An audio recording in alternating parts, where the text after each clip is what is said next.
एक super important topic आज मैं आप लोगों को करा रहा हूं, ठीक है। ये एडवांस के लिए तो समझो कि बहुत इंपॉर्टेंट है। मैंने कहने का मतलब नागमणि की तरह है। नागमणि जो होती है ना, उतना ज़्यादा इंपॉर्टेंट है ये एडवांस के लिए। और मेंस में भी ये बहुत ज़्यादा पूछा गया है। ये बहुत ज़्यादा पूछा, मैंने रिपीटेड आस्क टॉपिक है ये, ऐसा कह सकते हैं। और इसमें क्या होता है कि बहुत बार बच्चों को इतना डीप कराया नहीं जाता है, या फॉर्मूला जो है बोलता है रट्टा मार लो जी, ठीक है।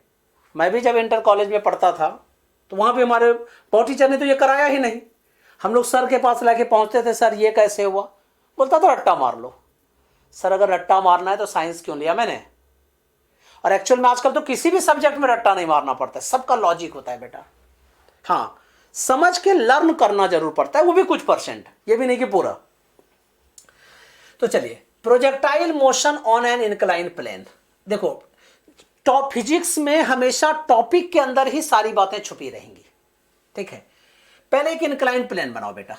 देखो, ये एक इंक्लाइन प्लेन हो गया जी, ठीक है। यहां पे सपोज कीजिए अल्फा एंगल है, क्लियर है। अब ऐसा है कि यहां से एक ऑब्जेक्ट को हम लोग थ्रो कर रहे हैं, ठीक है। यहां से हम लोग क्या कर रहे हैं, एक ऑब्जेक्ट को थ्रो कर रहे हैं ऐसे। तो जब इस ऑब्जेक्ट को u वेलोसिटी से थ्रो कर रहे हैं तो इस टाइम पे कुछ एंगल होना चाहिए, तो ऑब्वियसली एंगल होना चाहिए जी। इस एंगल को हमने बीटा कह दिया। समझ में आ गई बात है। देखते चलो फिगर और साथ साथ बनाते चलो, और लॉजिक को पकड़ो बेटा। बार बार बताता हूं, लॉजिक पकड़िए। ये बीटा एंगल है और ये कौन सा एक्सिस हो गया। अब इसके लिए u के लिए, जो u है इसके लिए ये x एक्सिस हो गया और ये y एक्सिस हो गई। यहीं पे बच्चों को झोलझाल लगता है कि सर ऐसा कैसे वाई। यही हम लोग पूछते थे, सर ऐसा कैसे, एक्स एक्सिस ये थोड़ी है, एक्स एक्सिस तो ये है, वाई एक्सिस तो परपेंडिकुलर ऐसा होना चाहिए। देखो बेटा, इस इंक्लाइन प्लेन के लिए अगर तुम इसको, इस बॉल को या इस ऑब्जेक्ट को थ्रो करते हो तो देखो आके यहां पे गिरेगा, मान गए। जब ये यहां पे गिरेगा, ठीक है, तो इसका मतलब क्या होगा कि हमेशा वो हॉरिजॉन्टल कंपोनेंट पे गिरेगा। तो ये हॉरिजॉन्टल कंपोनेंट इस बॉडी के लिए ये एक्स एक्सिस हो गया और ये परपेंडिकुलर कंपोनेंट हो गया, मतलब वाई एक्सिस हो गया। क्लियर है। चलिए, अब सबका मैं रिजोल्यूशन निकालता हूं।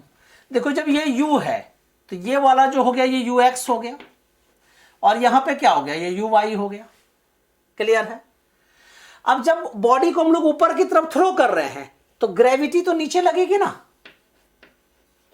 ग्रेविटी क्या होगी, नीचे लगेगी, यस और नो। अब जब ग्रेविटी नीचे लगेगी तो ये अल्फा एंगल है तो ये भी अल्फा एंगल हो गया। तो ये क्या हो गया, जी कॉस अल्फा, और ये क्या हो गया, जी साइन अल्फा। नहीं समझ में आ रहा है तो कमेंट कीजिए, मैं सारा रिप्लाई करता हूं। आजकल जब टाइम मुझे मिलता है मैं डेफिनेटली रिप्लाई करता हूं। रात रात भर, तुमको पता ही है हम लोग पढ़ने में निशाचर टाइप के आदमी हैं, रात रात भर बैठ के पढ़ते हैं जी, ठीक है। इसलिए इतनी कम एज में इतने ज्यादा नंबर ऑफ बुक्स लिखा मैंने, ठीक है, और कहीं भी कॉपी पेस्ट नहीं है।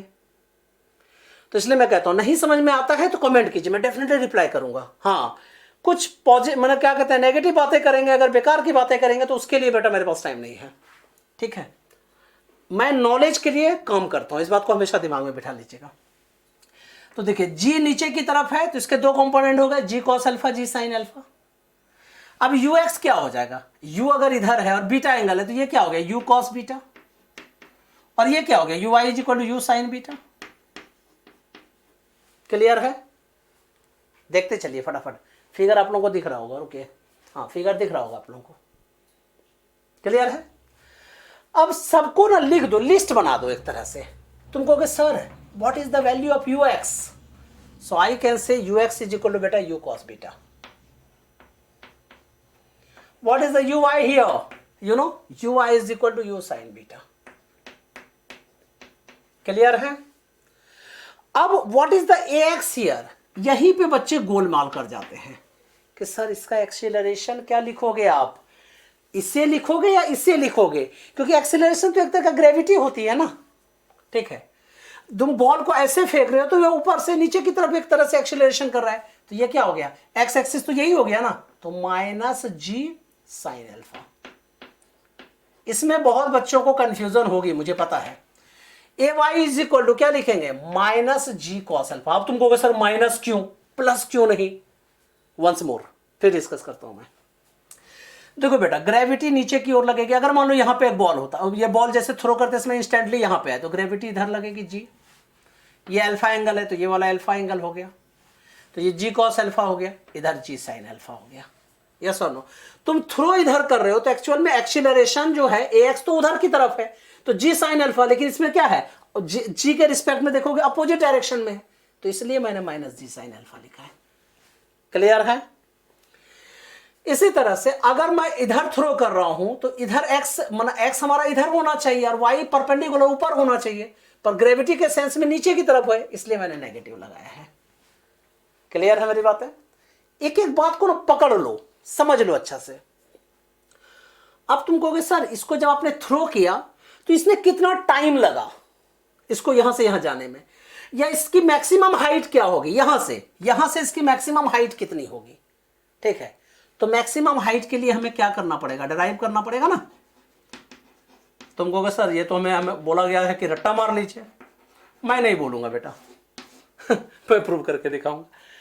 तो अगर हमने थ्रो किया तो मैक्सिमम हाइट क्या होगा, ठीक है, या उसका टाइम पीरियड क्या होगा। चलो मैं टाइम पहले निकाल लेता हूं, टाइम फॉर मैक्सिमम हाइट, तब ज्यादा अच्छा रहेगा।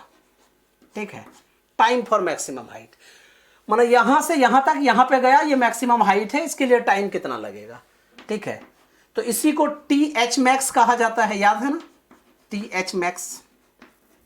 ठीक है, अब तुम कहोगे सर टोटल टाइम बताइए कितना लगेगा, तो उसको टाइम ऑफ फ्लाइट कहते हैं। ठीक है, तो टाइम फॉर फ्लाइट मतलब टोटल टाइम जिसको कहते हैं, इसको क्या लिखा जाता है, टी फ्लाइट। मैं दोनों लिख देता हूं। फॉर्मूला क्या होता था, 2u साइन थीटा अपॉन जी, इसका होता था u साइन थीटा अपॉन जी। अब u साइन थीटा इसका मतलब क्या हो गया, u वाई। ठीक है, g इसका मतलब a वाई, यही ना, शॉर्ट फॉर्मूला भी बताया था मैंने। और इसमें क्या लिखेंगे, 2u Y upon a Y. अगर नहीं समझ में आ रहा है मत आगे देखो, पहले जाओ, इसको पहले पॉज करो, पानी पी के आओ, दिमाग फिर से लगाओ, फिर से फिगर बनाओ, फिर से करो। ठीक है, ये बिल्कुल समझ लीजिए मूवी नहीं चल रही है। ठीक है, और आप लोगों को हेलो रेखा, हेलो मंजू करना बिल्कुल नहीं है अभी, हेलो दीपक फ्रेंडशिप नहीं करना है। नहीं समझ में आया बेटा तो ये मेरा मेहनत किया हुआ बेकार हो जाएगा और तुम्हारा मेहनत बेकार हो जाएगा। ठीक है, आपको लोगों को सोसाइटी में एक अच्छा इंजीनियर देना है, एक अच्छा डॉक्टर देना है, अच्छे सिटीजन देने हैं यार। ठीक है, फिर से ध्यान दीजिए, टी एच मैक्स माना देखो टोटल टाइम क्या होता है, नीचे से ऊपर जाने में जो टाइम लगता है उसको टाइम ऑफ असेंट कहते हैं, ऊपर से नीचे टाइम ऑफ डिसेंट। टोटल क्या हो गया, 2t, यही होता है ना, उसी को टाइम ऑफ फ्लाइट कहते हैं। यस और नो। तो time of flight equal to क्या होता है, 2u साइन थीटा अपॉन जी। ठीक है, 2u sine theta, u sine theta क्या होता है, u वाई उस वाले में, और g माने यहां पे एक्सीलरेशन है, ऊपर से a y माने ऊपर से नीचे की तरफ। अब पुट करते जाइए, आपका फॉर्मूला बनता चला जाएगा। u y क्या है जनाब, u sign beta. a y क्या है, माइनस जी कॉस अल्फा, माइनस साइन मैंने खा गया, फॉर्मूला हो गया जी कॉस अल्फा। तो मेरे से फाइट करो, डिशम डिशम वाला नहीं, educational fight. Sir minus sign क्यों नहीं लिखा आपने, क्योंकि टाइम है बेटा, टाइम नेगेटिव नहीं होता। समझ रहे मेरी बात है। अब इस वाले में क्या होगा देखो, तो 2 इंटू यू वाई पुट कर दीजिए, U sine beta upon A Y क्या हो गया, G cos alpha. This is the time of flight. Yes और नो, ऑब्वियसली यस। ठीक है, अब हमें मैक्सिमम हाइट निकालना है जो हमने पहले छोड़ दिया था। ठीक है, अब हम लोग मैक्सिमम हाइट की बात करते हैं। मैक्सिमम हाइट कि अगर हमने यहां से थ्रो किया तो ये मैक्सिमम हाइट कितना अटेंड करेगा, तो एच मैक्स उसी को कहते हैं। यस और नो। तो मैक्सिमम हाइट का फॉर्मूला क्या होता था, याद करो जरा, you square sine square theta upon 2g, ऐसा ही ना। तो पुट कर दीजिए। अब u साइन थीटा में क्या होता था, U Y square upon 2 into G के जगह क्या लिख देंगे, ए वाई। शॉर्ट फॉर्मूला भी मैंने बताया था जब ये टॉपिक कराया था मैंने। तो u Y square upon 2 a y. अब यू वाई कितना है यहाँ पे, यू साइन बीटा, तो क्या हो गया बेटा, u square sine square beta upon 2 into a Y क्या लिखेंगे, जी कॉस एल्फा। अब तुम कहोगे सर हाइट तो यहाँ पे नेगेटिव हो सकता है ना, तो आप माइनस साइन लिखिए ना। अरे हाइट अगर तुम नीचे से लोगे तो माइनस, ऊपर से लोगे तो प्लस, तो इसीलिए माइनस साइन लिखते नहीं हैं। तो आंसर क्या हो गया, h is equal to H max equal to u square sine square beta upon 2g cos alpha. Clear है। अब हमें क्या पता करना है कि ये कितना दूर तक जाके गिरता है, मतलब मैक्सिमम रेंज हमें निकालनी है, उसी को हॉरिजॉन्टल रेंज भी कहते हैं। ठीक है, तो ध्यान दीजिए, हॉरिजॉन्टल रेंज, हॉरिजॉन्टल रेंज। अब रेंज के लिए जो फॉर्मूला लगाते हैं s equal to u t plus half at square. ठीक है, इसी को हम लोग लिखते हैं x is equal to u x t plus half a x t square. Yes और नो। अब यू एक्स कितना है, यू कॉस बीटा। अब कंफ्यूजन है कि ये सर टाइम टी जो लिख रहे हो वो इसमें ना टाइम ऑफ एच मैक्स लिखोगे या टाइम ऑफ फ्लाइट लिखोगे। तो मैंने क्या बताया था बेटा, रेंज जो होता है ये टोटल यहां से यहां तक होता है, मतलब टोटल टाइम लगता है, मतलब ये वाला टाइम ऑफ फ्लाइट का फॉर्मूला मैं लगाऊंगा। तो क्या हो गया, 2u साइन बीटा अपॉन जी कॉस एल्फा। दिख रहा है आप लोगों को ना, यस। उसके बाद A Y is equal to minus, अब ले सकते हैं क्योंकि ये डिस्प्लेसमेंट है। ठीक है, तो एक्स के जगह में क्या लिखेंगे, minus half G sine alpha. ठीक है, G sine alpha into T square. तो टी स्क्वायर माना क्या हो गया, 2u साइन बीटा अपॉन जी कॉस एल्फा होल स्क्वायर। अब हम इसको यहां पे सॉल्व करने की कोशिश करते हैं। ठीक है, इस वाले को यहां सॉल्व कर लेते हैं जी। तो you know range r is equal to x को ही हम लोग क्या बोल सकते हैं, रेंज बोल सकते हैं, r बोल सकते हैं। ठीक है, अब u into u become u square.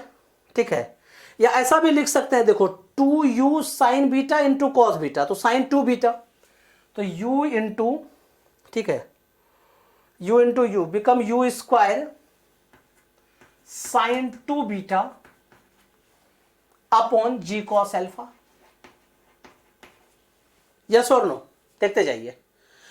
अब यहां पे क्या कर सकते हैं, 2 का स्क्वायर तो 4 into you square sine square beta, you know, minus 4 into, ठीक है, you square sine alpha into sine square beta. ठीक है, अपॉन, अब 2 है यहां पे तो 2 और 4 को कट करके 2 डायरेक्ट लिख दीजिए ना, 2 upon ji cos alpha whole square, that is the g square cos square alpha. Clear है मेरी बात है। अब यहां पे सॉल्व कर लो, एलसीएम निकाल लो। ठीक है, अब जी कॉस एल्फा, जी स्क्वायर कॉस स्क्वायर एल्फा है, तो इसका एलसीएम क्या हो गया, जी और एक जी कैंसिल भी हो रहा है ना, यस, एक जी कैंसिल भी हो रहा है, ये जी कैंसिल कर दिया मैंने। अब एलसीएम निकाल लीजिए, तो you know g into cos square alpha. ठीक है, जी कॉस एल्फा से डिवाइड किया तो कॉस एल्फा से मल्टीप्लाई कर दीजिए, u square sine 2 beta into cos alpha minus 2u square sine alpha into sine square beta. Clear है, is equal to, अब देखो कॉमन ले लो, यू स्क्वायर को कॉमन ले लीजिए। ठीक है, और ये 2 को भी कॉमन ले लीजिए, sine A into cos B.